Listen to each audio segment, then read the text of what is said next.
There's another model which happens to speak to me more, that the self already has everything that it needs, and that parents are cultivating the self that already exists. I don't know if either one of those, let's say, are absolutely true, but somewhere at the nexus of both of those things is the truth. So on the one hand, we as parents can let go to a certain extent, and we should let go to allow the natural self of the child to express itself. And there's great love in that, right? Stepping back and communicating to the child, you've got this. You're a capable person. I believe in you to figure this out. And you might fall, and that's okay, because everything you have is already within you.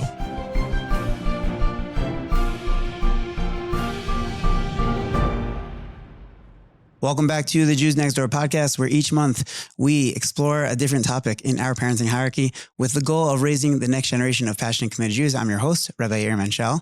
And in this episode, we are going to be answering the question of how do we help our children to not feel defined by their failures within this concept of self-esteem.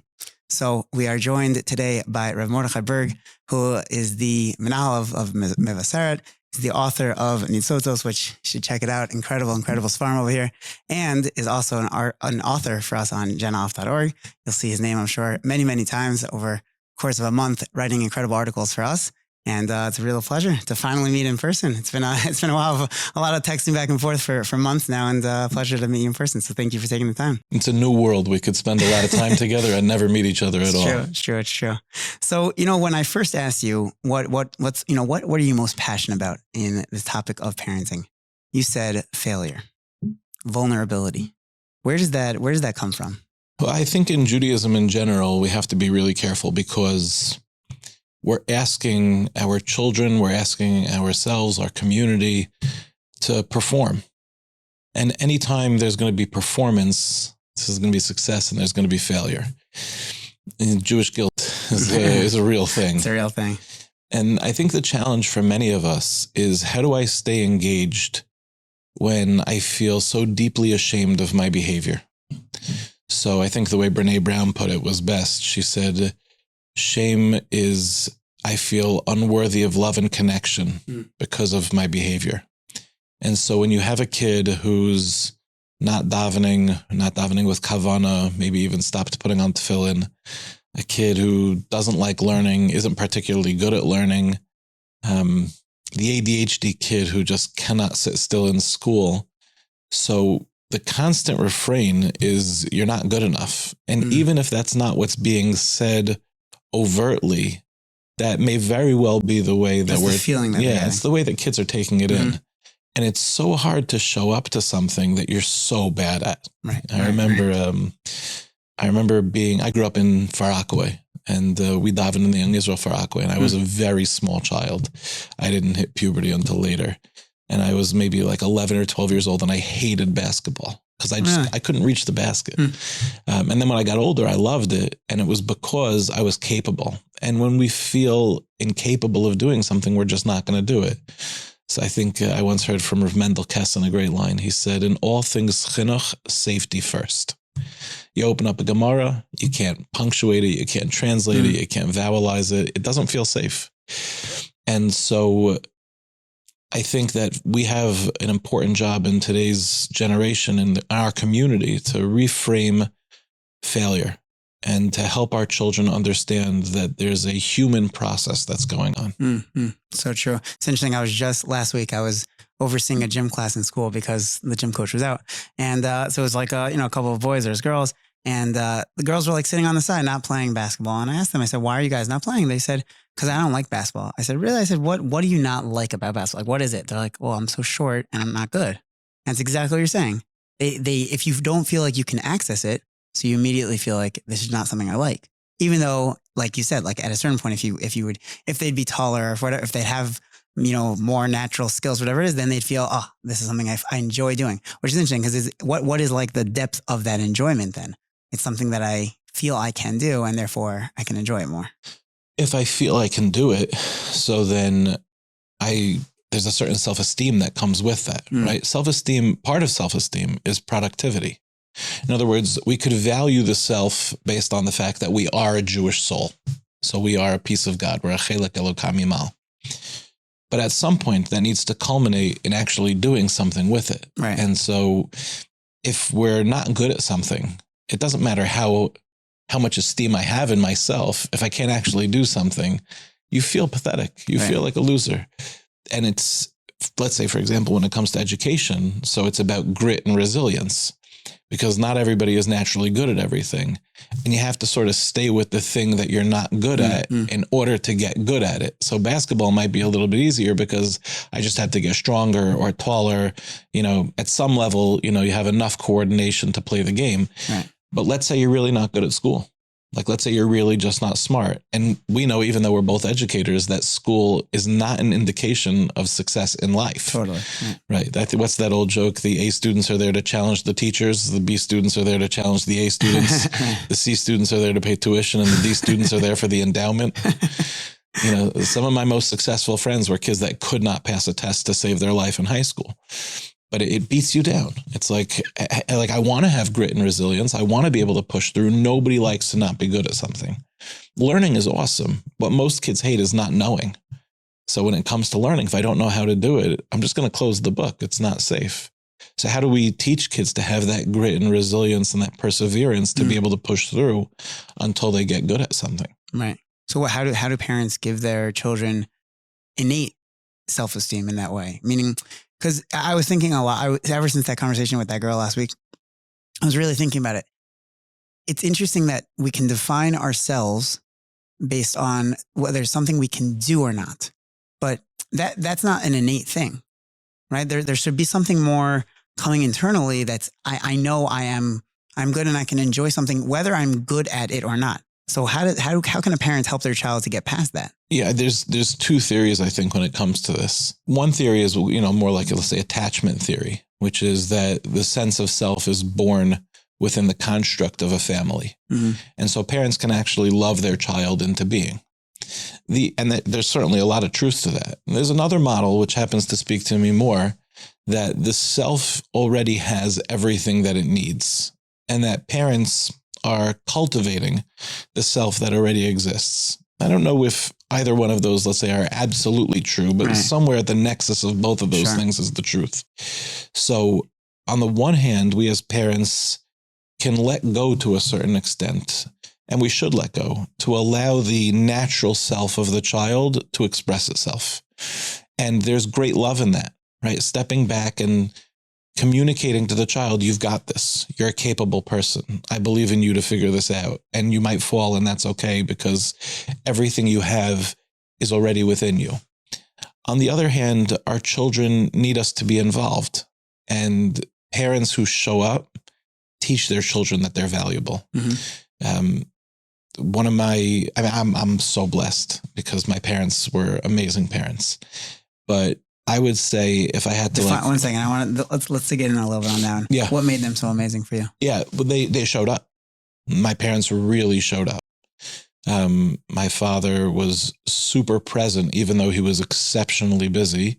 And there were times I didn't see him during the week, but every Shabbos morning we played games together.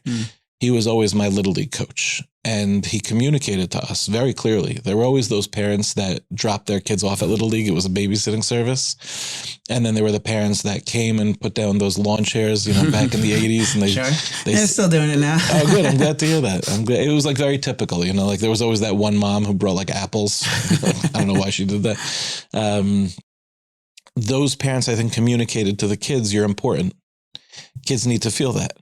My mom worked 2 jobs. She was full-time, but she was up every morning getting us off to school, home, homework, cooking, real supermom type of stuff. For sure, at 15, 16 years old, I couldn't have articulated that. But being a parent myself and almost a grandparent, God willing, in the end of January. Yeah, thank you. I didn't do anything, but sure. I'm looking at my own. You did not do anything. You raised children. I raised those kids who are now, God willing, going to raise their own. I look back on it and I'm astounded by how present they were and how much they gave to us. And they really communicated to us, you're the most important thing in our life. I think if we want our children to be able to succeed, to be able to play a game and enjoy it, even if you're not good at it. I think kids need to know that they're really loved. When a child grows up and the parents have this, not just unconditional love, but unconditional belief, parents communicate, like, I don't know if you're capable of doing that, right? Like, we let our kids know. There are parents who are so anxious that they pass that anxiety on to their children. And so then that kid himself is going to be like, well, I can't do this. And what if I fail? That's such an that's a like really, really strong point. Because that belief is saying to them, you can do whatever. I'm totally with you. I'm totally in support of you can do anything you want. Which if a child really feels that way, then they will. They'll also be willing to explore and see, what can I do? What can I, or maybe which things really speak to me? What things do I really have the strength to do? Wow, that's very strong. Heard recently from a psychologist. I was listening to something online, and he said something to the effect of, don't tell kids to stop skateboarding on, when you're skateboarding, like down the stairs and you jump on the bar over there that you hold on to. Yeah, he said, don't tell kids not to do that, because they might break an arm, but that's also how they learn how to be fearless. And we do, like, we're nervous for our children. Well, what if they fail? What if they're not good enough? What if they're not going to be popular enough, or whatever it is? I think it's really important for us to tell our children, like, go ahead, you can do amazing things. And then the kids themselves sort of naturally figure out what they love and what they're good at and where they're going to make their mark. Right. How does a parent pull back in that way? Well, we ourselves need to believe that they're going to be okay, right? And a lot of times it's about our own ego. A lot of times it's about... Meaning because we want to prove that, like, are you saying that it's a way of, like, making up for something that maybe we didn't have ourselves? Or is it like a way of being like, well, look at my children, look at how accomplished they are, look what they can do. And therefore it's like, you're nervous, like, oh, what if they don't look so good to the outside? Is that what you're saying? Or? Yeah. I mean, it could be both of those things, but let's say that when we're parenting, there are a lot of triggers. Right. And so our responsibility as parents is to notice those triggers and to notice what's coming up for ourselves. And so it could be a million different triggers, right? It certainly could be, I wasn't popular back in school, and this is going to be the unlived life that I'm going to have through my child. There's certainly a piece of that. There's the old ball player dad who needs to relive his glory days, from watching his kid play Yeshiva League ball. Yeah. And somehow, I don't know if it's gotten any better. I hope it has, but there's always that dad yelling at the refs. Like, that's his stuff, right? There's, even in Frumkeit, right? There's expectations and aspirations and hopes and dreams that we have for our children, which are beautiful.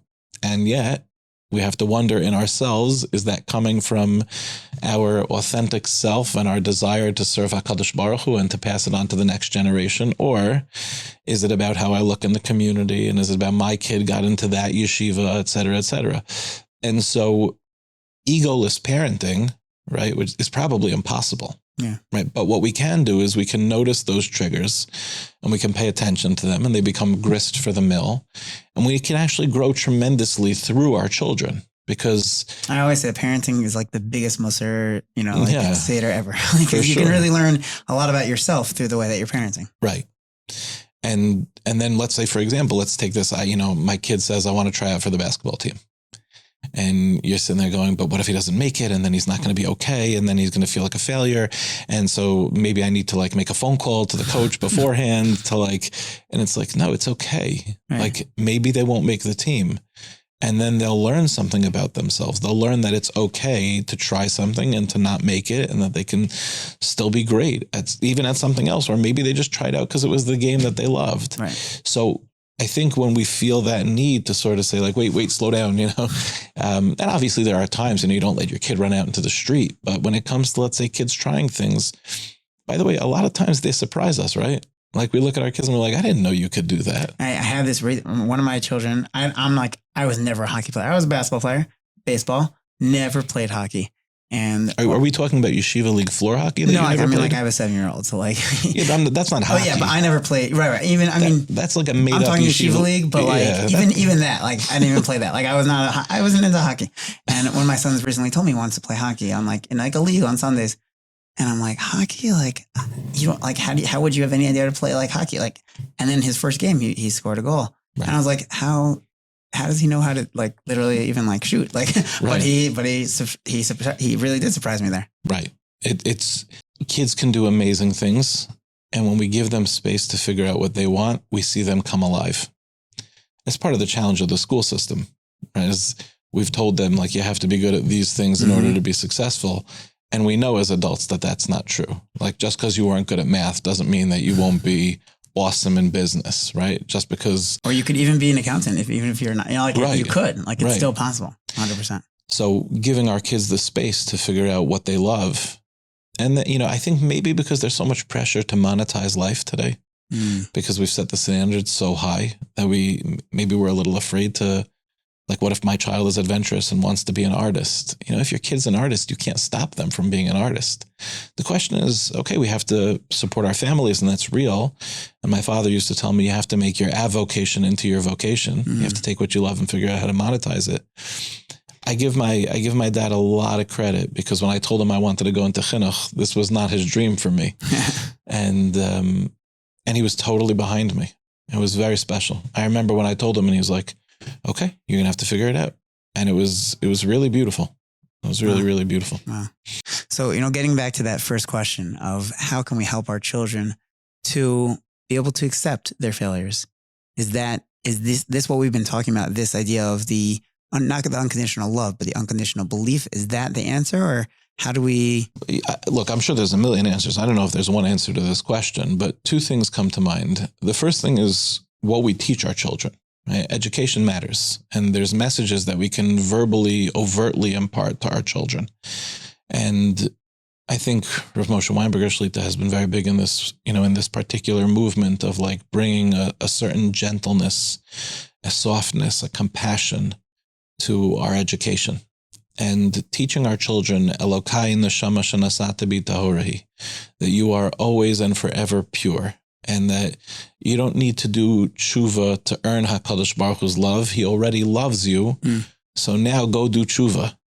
And HaKadosh Baruch Hu doesn't want a mitzvah. He wants you. And he doesn't want you not to do an aveira. He wants you. And so do mitzvahs because HaKadosh Baruch Hu loves you. And don't do an aveira because HaKadosh Baruch Hu loves you. But I think we have to become more aware of, like, not educating this point system Judaism. And so it's because then it becomes a competition. Say more. What do you mean? Let's talk about it when they're older, right? So it's the guy who's in the base medrash till latest at night, the guy who's the top in shir, the girl who gets into the best seminary, right? There's a certain competitive quality to our community. And it's like, well, this guy never misses a minyan. And this guy's, he's already learning Rav Chaim's. And there's a certain, and those are beautiful things. Chas v'shalom, I would never want to take away from those things. But it also adds so much pressure. Right. Right. And again, and there's nothing wrong with pressure, right? It's okay. Our kids can handle pressure. And that's part of, like, that, like, everyone gets a trophy generation. Like, our kids can't handle any pressure. No, they can handle a tremendous amount.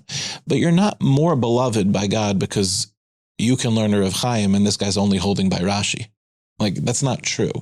And the guy who gets out of bed late and still manages to daven, even if he doesn't daven with so much kavana, I don't know how that's held in Shamayim. I don't know how that works. For all I know, the guy that woke up late and davened anyway, even though he wasn't in the mood to daven, maybe HaKadosh Baruch Hu values that loyalty to, tremendously. Maybe he's looking at that and going, wow, you pushed yourself to do something that you didn't want to do. So I think we need to be careful to communicate to our children, you're already good. So you can be, because you're already good, you could be great. But greatness is not measured by how many block Gemara you turned, right? What's that line? It's, I know you know Shas cold, but do you know it warm? Right? Like there's that sense of ahava and connection and love. And to me, those are much more the ways that I would want to measure a relationship. If a person was married and they said, I'm an awesome husband because I bring home a parnasa and because I change the light bulbs and put down the toilet seat. No, you're not an awesome husband because of that. You're an awesome husband because you love your wife. Those are symptoms of the love that you have for your wife. So moving away from that point system Judaism, of course we have to talk about performance like in any relationship, but we don't educate performance in relationships. We educate the essence of the relationship and that, there's nafkaminas, there's symptoms that flow out of that. I think it's the same thing when it comes to Hashem. We have to teach our children, you're going to fail. It's part of the process. HaKadosh Baruch Hu created tshuva before he created the creation of the world because he knew that we weren't going to be perfect. Yes, HaKadosh Baruch Hu initially wanted to create the world with din, but ultimately created the world with rachamim, with mercy. So this is what HaKadosh Baruch Hu wants. He wants us to be in an imperfect world. He created us to be imperfect. He wants us to invite him into the imperfect places, and we're not defined by our failures. And you're still good even if you've made a really bad mistake. Mm-hmm. You're saying taking off the point system, like point-based Judaism, that would take away that pressure. But why would that also communicate to them that it's okay to experience failure in that way? You know how many kids, 18 years old, are still thinking in a very childish way that there's like scales in Shemayim? Scales are... I'm sure you see it a lot in yeshiva. Yeah, and it's a beautiful mashal when you understand what it actually means.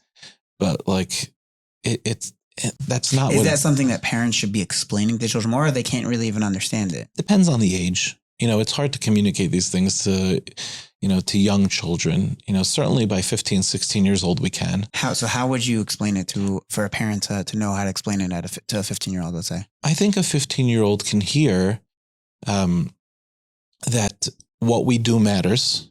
And, at the end of the day, you have to show up to life. But what we're striving for in our Judaism is not performance. It's to actually build a relationship with God. I think we can say that to our kids. I think maybe part of the challenge is that we ourselves struggle with that. So it's hard to communicate to our kids.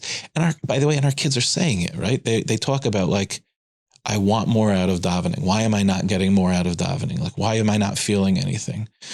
And so we do have to talk about like, what would it look like to daven in a way that you really connected to it and that you really connected to Hashem? And maybe we need that for ourselves too. Mm-hmm. But when we just talk about the performance and we don't talk about the relationship, right? So it's not just about diminishing the point system Judaism. That's maybe the Sor Meirah, but the Aseh Tov would be, let's have a real conversation with kids about what it looks like to be in a relationship with Hashem. What does it look like to build a godly world? What does it look like to be a godly person? What does it look like, let's say, for example, when we speak about tefillah as palel, as an imagination, as a meditation on building the world that we want, right? You have to think about what you want to build first. So every day we think about what would it look like to build a godly world, and then to go out and do it. What does it look like to not have spiritual experiences in the sense that they're just these like flighty emotional type of experiences, but to really build a connection to Hashem. I think that has to be a fundamental part of our chinuch. By the way, I think we're doing a much better job. I'm not sitting here casting aspersions on the Jewish community. I think for sure we're doing a better job than we were doing 30 years ago.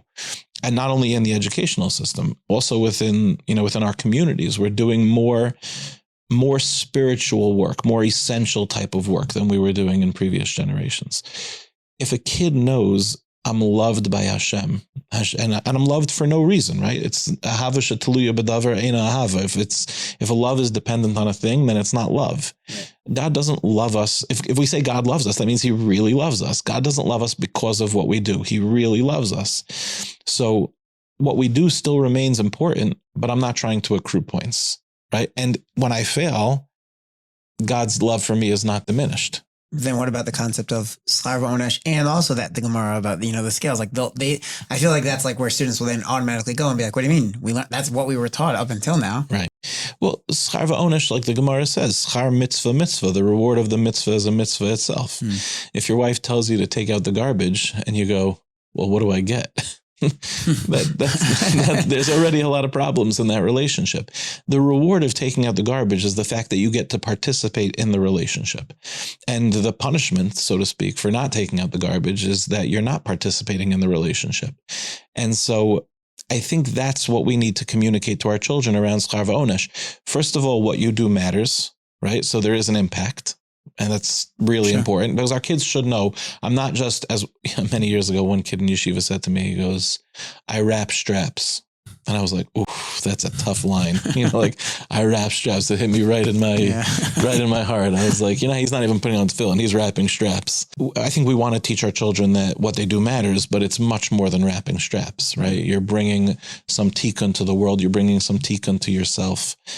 And then secondly, you're participating in a relationship. but don't lose the forest for the trees. Don't forget about the relationship for the performance. I think that's the real message of Schar V'Onesh. So yeah, there is that mashal of the scales, but that's the world being in balance, right? And it's that we want to tip the world to become a godly place as opposed to a human place, an animalistic place. It's not chas v'shalom to say that you're either good or bad because like, is it, I remember when I took that, you grew up in New York. Okay. So Regents. Yeah, of course. Right. So 66 on a Regents, same thing as a 99. You just got to pass. That's what we're setting our kids up for, right? Is it just like, I got a little bit more. Just do the bare minimum and then I'm good. Just a little bit more. And then there's always that Hasidic Shemaisa of like somebody once saved like a carriage and there was a person in it. And then like the horse jumps on the other side of the scale. So now like Baruch Hashem, he's up. I think our kids can be more sophisticated than that. I think they deserve that. So I think we can definitely educate our children to know that they're not defined by their failures. And also, I think if that's the environment in the home, that the parents themselves are checking in on their own inner critic. And the kids see the parents working hard and steiging and growing, but being honest about their imperfections, being honest about their flaws, and saying, yeah, this is something that I'm working towards.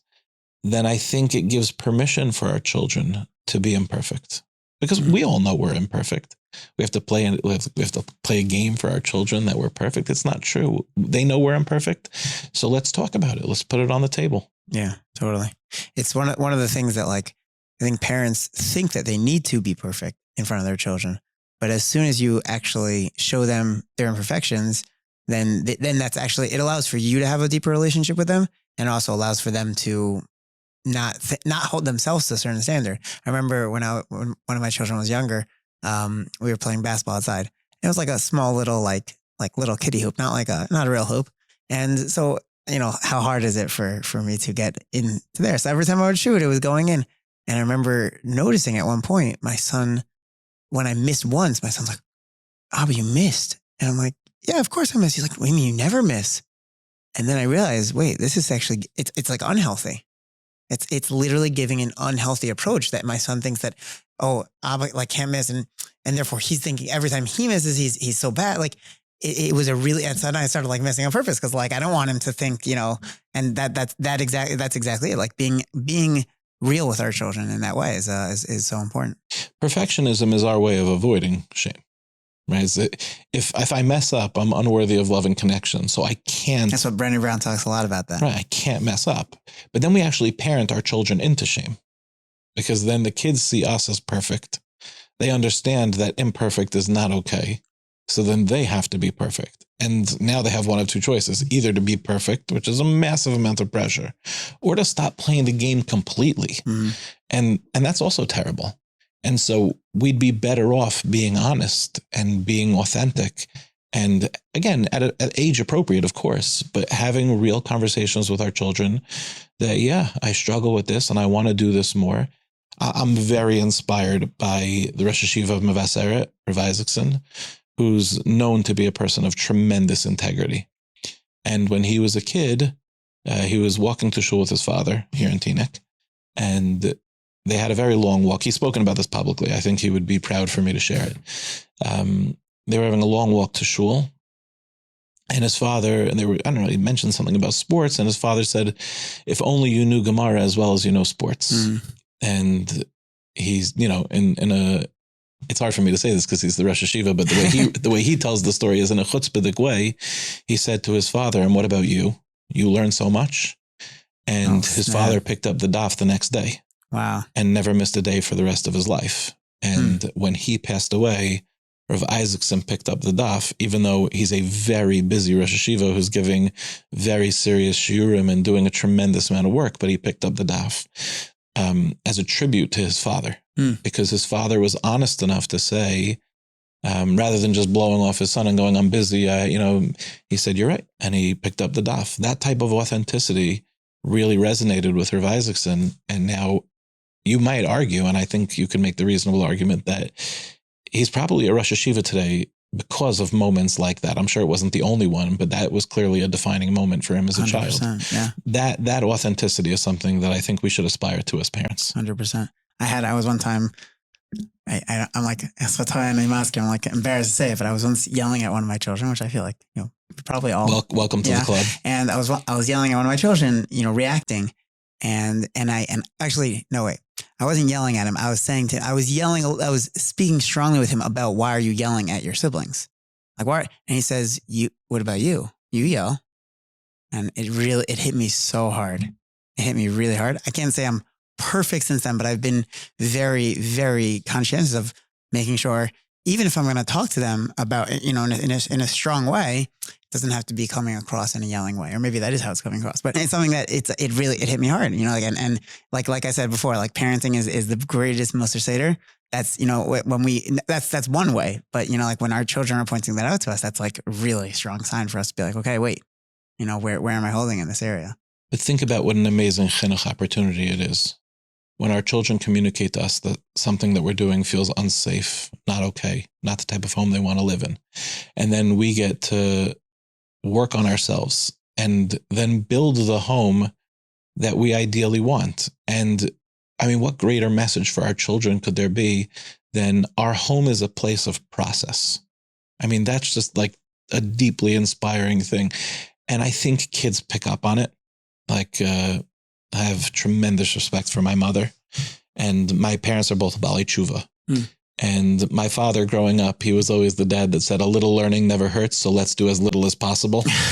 So he took away all the pressure for me to learn. This is my rebellion. My mother is the exact opposite. My mother is insatiable when it comes to learning Torah. If there's a shiur, she's going to the shiur. In fact, my father's like a little antisocial.